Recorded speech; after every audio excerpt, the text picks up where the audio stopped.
Security fences are going back up around the nation's capital. That's ahead of a rally planned for Saturday. Authorities are worried the event could be a repeat of January 6th. Microsoft is letting users ditch their password, giving them ways to access their accounts without one. This is the latest in combating security breaches.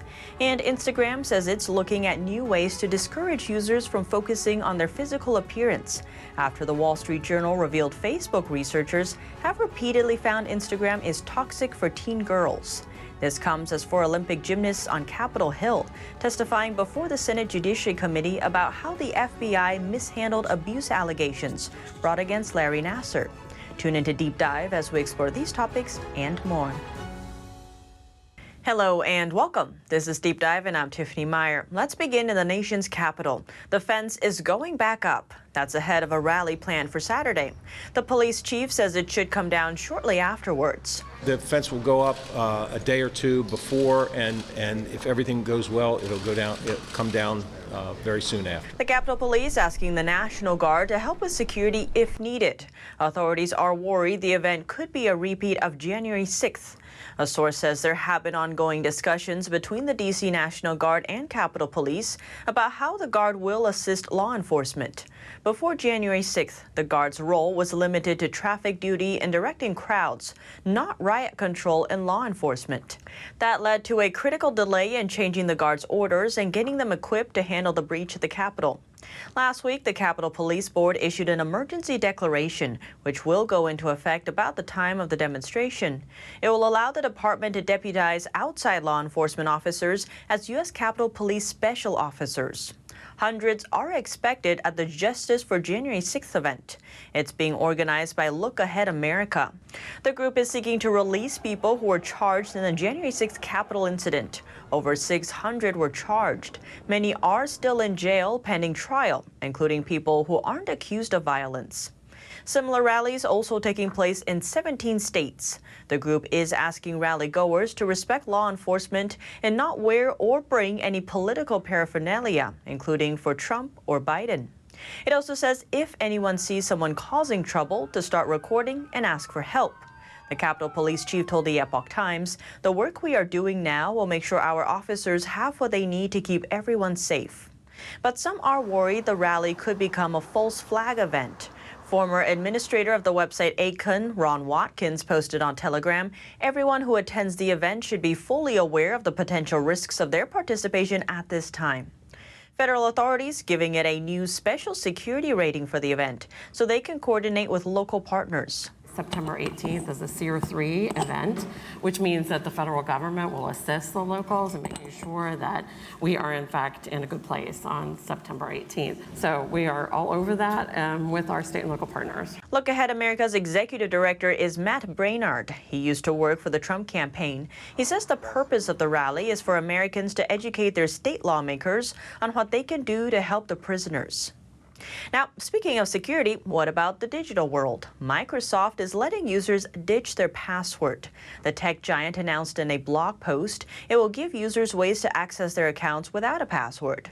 They can download the Microsoft Authenticator app to their smartphone, use a security key or verification code sent to your smartphone or an email address. Another option is Windows Hello, which scans your face, iris, or fingerprint. The blog says the passwordless option solves the problem of users having to come up with new passwords that are secure enough against hackers, but that they can still remember. Microsoft says the new passwordless feature will be rolled out over the coming weeks. So why the change? The biggest is security. Microsoft's blog notes complex passwords are hard to remember, which leads to users opting for simpler ones, reusing the same passwords, which makes it easier for hackers to get access. According to the Have I Been Pwned service, over 600 million passwords have been compromised by data breaches. That's where the passwordless option comes in. Chief Security Architect of SecureAuth, Stephen Cox, tells CNET, "A password is something you know. A device is something you have. Biometrics is something you are." Adding, "We are moving to something you have and something you are." Biometrics include face, iris, and thumbprint authentication. Another change is FIDO, or Fast Identity Online. It combines your phone, face and fingerprint recognition, and new gadgets called hardware security keys. They're like house keys, but digital. And the passwordless option has been gaining traction. Microsoft notes around 200 million users have embraced the passwordless login. That's up from 150 million last year. Now, staying on big tech, Instagram says it's looking at new ways to discourage users from focusing on their physical appearance. This after the Wall Street Journal revealed Facebook researchers have repeatedly found Instagram is toxic for teen girls. The journal reported Tuesday researchers at Facebook have been conducting studies for 3 years into how the app affects its millions of young users. Facebook bought Instagram in 2012.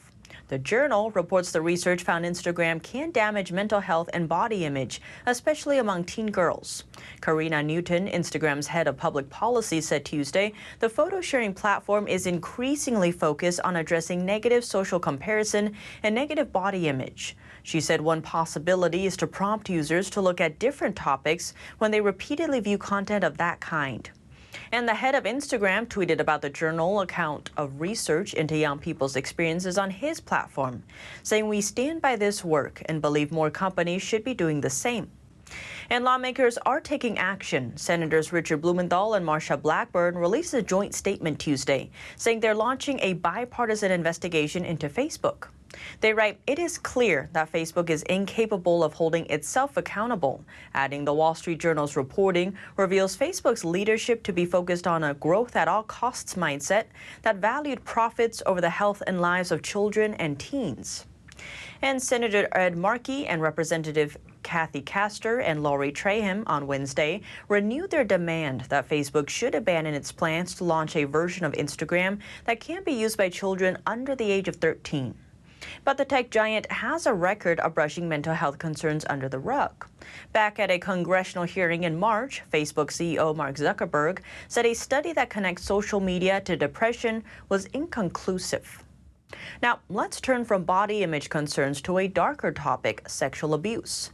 4 Olympic gymnasts, including medalists Simone Biles, Michaela Maroney, and Ali Raisman, are at a Senate Judiciary Committee on Larry Nassar. The committee is investigating the FBI's shortcomings in its investigation of the physician who is serving up to 175 years in prison for sexually abusing athletes under the guise of performing medical treatments. The FBI was made aware of those allegations in 2015, but procedural violations led to several months' worth of delays in the investigation. Justice Department Director General Michael Horowitz says that gave Nassar more time to abuse additional athletes. Lawmakers from both sides of the aisle are joining the bipartisan probe into how the FBI mishandled the case. All 4 gymnasts testified, along with Horowitz and FBI Director Chris Wray. Olympian Simone Biles gave an emotional testimony, blaming the entire institution for turning a blind eye to a predator. To be clear, I blame Larry Nassar, and I also blame an entire system that enabled and perpetrated his abuse. USA Gymnastics and the United States Olympic and Paralympic Committee knew that I was abused by their official team doctor long before I was ever made aware of their knowledge. Nassar pleaded guilty in 2018 to 7 counts of criminal sexual conduct. He was sentenced to 40 to 175 years in prison after more than 150 women and girls said in court he sexually abused them over the past 2 decades. Now, staying along the same line, 2 more organizations, once connected to the Boy Scouts, have reached agreements to settle sexual abuse claims. Tuesday, the Coalition of Abused Survivors announced settlements with the Church of Jesus Christ of Latter-day Saints and the Hartford Financial Services Group. The settlements total $1.37 billion. Of that, the Church of Jesus Christ of Latter-day Saints has agreed to pay $250 million. The church sponsored the Boy Scouts of America for decades, but severed ties in the wake of the sex abuse scandal. Hartford Financial Services Group, an insurer for BSA, agreed to pay $787 million to settle abuse claims. The 2 settlements are in addition to the $850 million settlement lawyers reached with the Boy Scouts in July, bringing the total abuse survivor fund to $1.877 billion. BSA filed for bankruptcy in February 2020 as hundreds of sexual abuse lawsuits were filed across the country. And now, before we end, in some lighter news, what about that historic flight last night? The SpaceX Falcon 9 rocket roared into space Wednesday evening, carrying 4 people in the first ever all-tourist mission. Liftoff occurred at 8:02 p.m. from NASA's Kennedy Space Center in Florida. The passengers will spend 3 days aboard their 13-foot wide Crew Dragon capsule in orbit at a 350-mile altitude, 100 miles higher than where the International Space Station orbits. If all goes to plan, they'll return to Earth by splashing down off the coast of Florida on Saturday. Jared Isaacman, a 38-year-old billionaire, financed the trip. In addition to Isaacman, other crew members include Haley Arsenault, a 29-year-old cancer survivor, 42-year-old Chris Sombrowski, a Lockheed Martin worker who won his seat in an online raffle, and 51-year-old Sean Proctor, a geologist and community college teacher. But what do you think? Let me know below. Thanks for tuning in to Deep Dive. I'm Tiffany Meier, and see you soon.